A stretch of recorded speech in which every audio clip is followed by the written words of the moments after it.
Hey everyone. Have you ever caught yourself saying, "What if I fall?" or "What if I fail?" Or maybe avoiding someone or something that you really want out of fear of being told no or being dismissed? If so, you are not alone. The fear of being rejected is absolutely real, but staying stuck in it can keep us held back in our life. It stops us from growing and moving forward. So today I want to talk to you about what causes this fear of rejection and how we can move forward through it, sometimes with confidence or sometimes even in the face of it, as long as we keep moving forward. So for those of you who don't know me, my name is Dawn from Practical Spiritualism, and I am excited to walk this journey with you. So today I want to talk about where it comes from. And so I thought I'd start off with my own journey. So when I started coaching 7 years ago, I made the formal switch where I was going to start doing my training and become a coach. And I was actually really terrified. And one of the reasons I was terrified was this fear of rejection, not just from other people and whether or not they would hire me. That's a whole nother thing with confidence and self-esteem, which seemed bizarre coming out of the position I'd been in before. But it actually had a lot to do with the rejection or the dismissal that I was scared to feel in regards to my mentors and the people in my life, people who had dismissed coaching when other people had gone into that field. And so going into something that was already kind of dismissed, then it was like they were already dismissing me as I was moving into something that I knew was what I was supposed to be doing. And that was difficult. And then again, I experienced it as I started to push through with Practical Spiritualism, my company, as people would, question the name of it, question what I was doing. Who am I to be teaching the things that I teach? And who am I to be coaching people through this journey of their own spiritualism?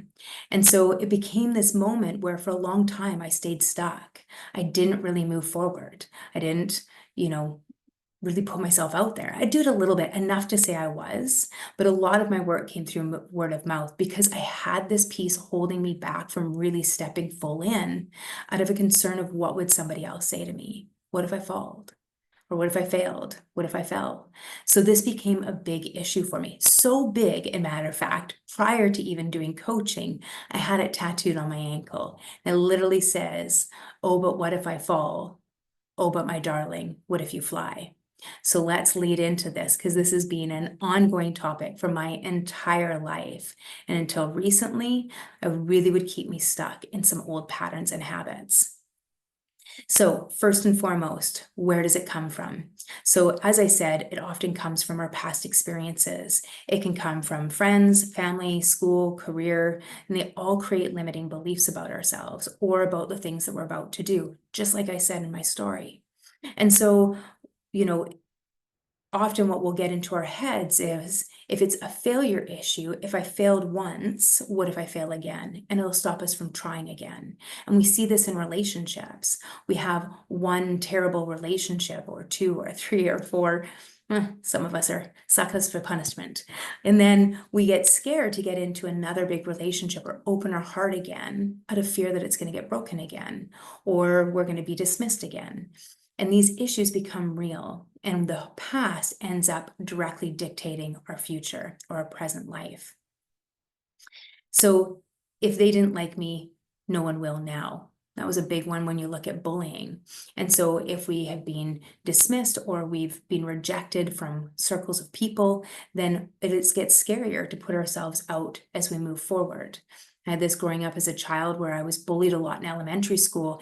And then it got to a point where I wouldn't even ask anybody if they would play with me because the feeling of rejection became so much that I just couldn't cope with it anymore. And I started to become a wallflower where I just kind of stepped back and it was like fading away. And that was a course that happened for many years in my life. So one of the things I think is really important for us to understand instead of beating ourselves up on this journey of sovereignty, it is all about radical self self-compassion and radical self-responsibility. And both those things are super important. and they become vital as we move through these pieces of rejection. So when we take a look at this, the brain handles rejection or emotional pain the same way it handles physical pain. So you can see this if we have a hot element on a stove and we go to touch it and we touch it the first time we get burned, and it will start to very quickly become an automatic reaction where if your hand goes near the hot, you automatically pull it away because we remember what that feels like.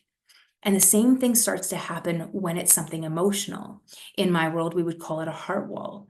And so once we have the experience of heartache, then we will start to create a wall or an energetic barrier to protect us from feeling that pain again.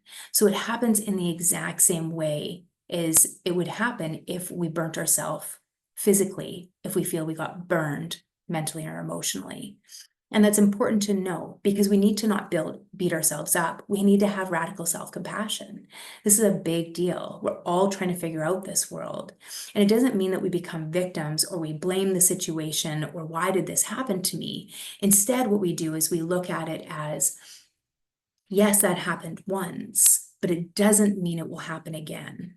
You know, we often like to use the analogy of a child learning how to walk.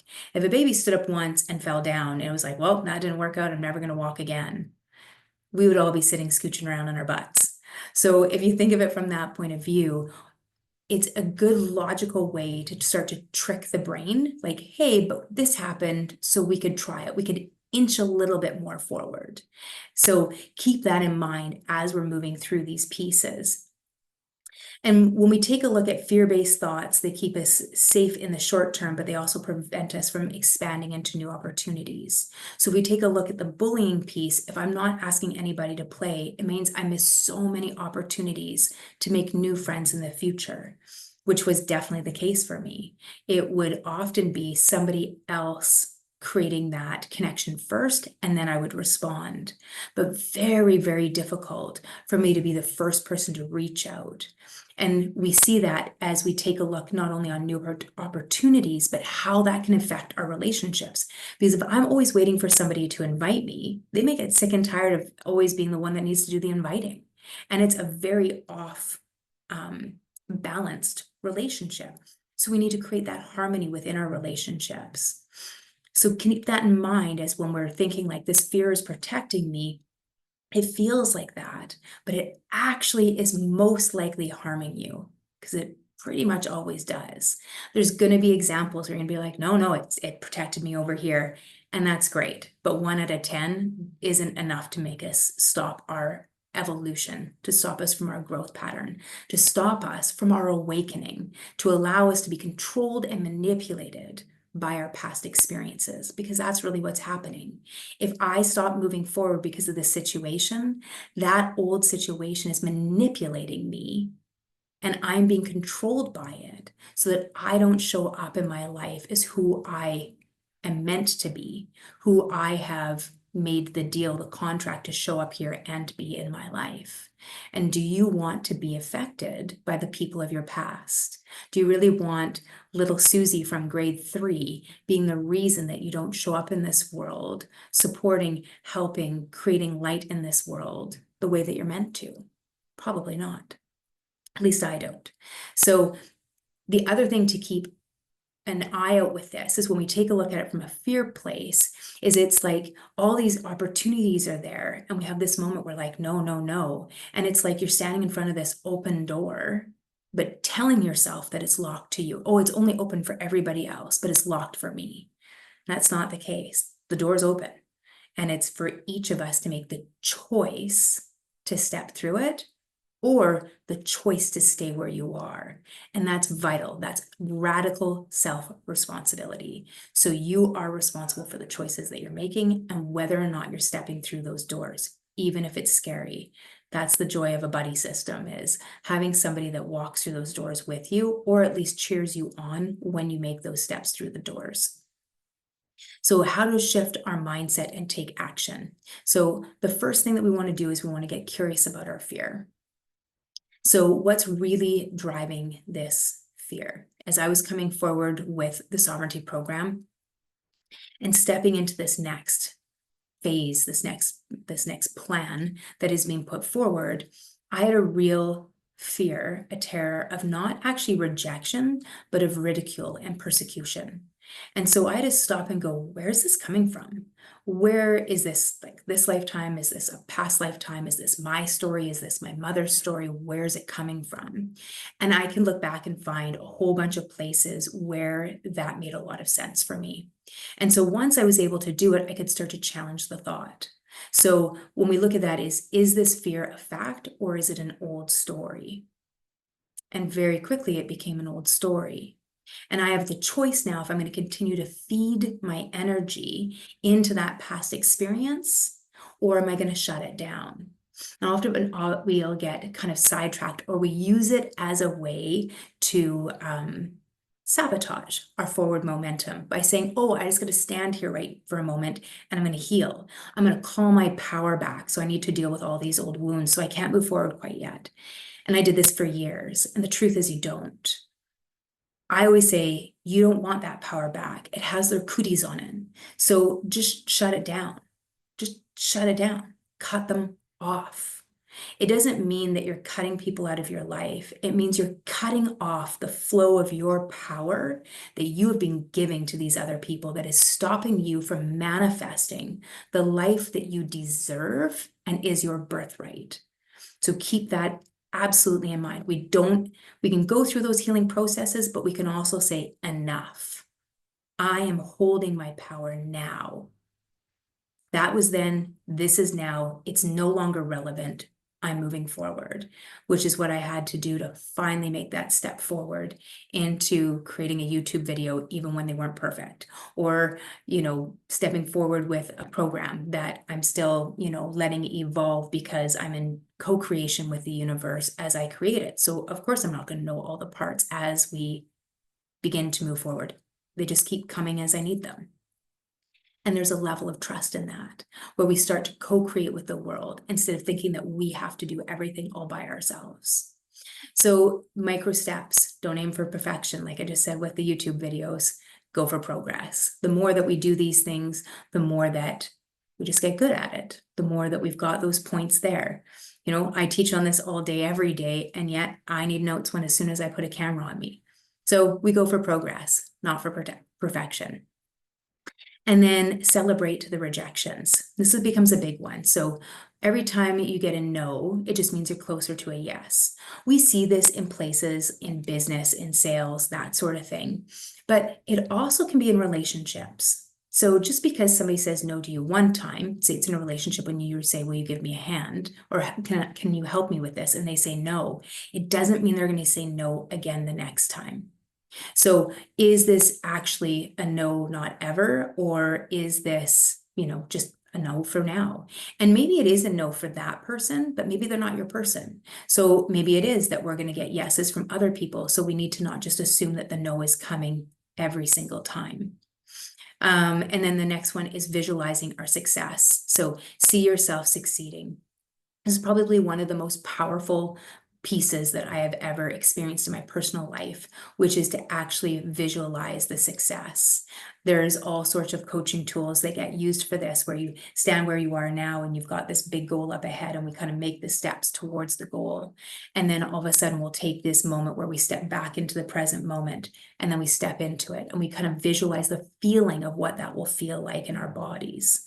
And so in this case, what we can do is we can visualize our success, the yes. What will that feel like to feel connection with other people? What will it feel like to step through that doorway? And just visualize yourself stepping. And so we just, the next step and the next step and the next step. And that allows us, as we visualize it and we change our vibrational frequency, increasing the resonance of our bodies, then it gets easier for us to step forward into this life that we desire. So in closing, I just really want to encourage you guys, one thing that you've been avoiding due to fear, take a look at it. Let's really delve into it and challenge you. Challenge yourself, just like I challenge myself. What is one thing that you have been scared of moving forward? And what's one small step that you can make into moving forward with it? How can you stop allowing past rejections from controlling the life that you desire to have today. Remember, they're your birthright. Nobody else gets to say this. It's you. You're the light. It's brilliant. It's waiting for you to step into it. So where can you challenge one little thing this week that allows you to move forward into your dreams, into your desires? If you have enjoyed this video, I ask you to please go ahead and share it with a friend. Give us a follow. Follow us on Facebook and Instagram. I always want to hear your comments, your feedback. And if there's something that you'd like me to talk on or have a discussion about, please make sure you leave it in the comments below. Thank you so much for joining me today. You are welcome to also check out my blog on practicalspiritualismco.com, which I just posted specifically on this topic. I tend to make the week about one topic and move through that in different avenues. So you can always take a deeper dive there. In the meantime, my name is Dawn, Practical Spiritualism. I see the light in you, and it is brilliant. Brightest of blessings. Till next time. Bye for now.